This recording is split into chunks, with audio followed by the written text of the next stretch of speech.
ஒரு நாள் இமயமலையில் அமைதியாக தியானித்துக் கொண்டிருந்தார் பரமசிவன். அப்போது தேவி பார்வதி பரமசிவன் அருகே வந்து கேட்டாள், ஓம் நாதா, நீங்கள் எப்போதும் தனியாக தியானிக்கிறீர்கள். நான் உங்களின் ஒரு பகுதி.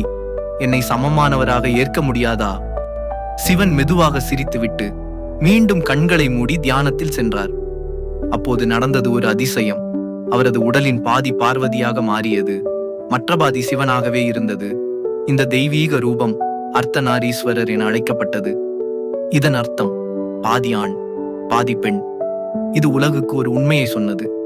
ஆண்மையும் பெண்ணுமாகிய சக்தியும் இணைந்தால்தான் உலகம் நகருகிறது.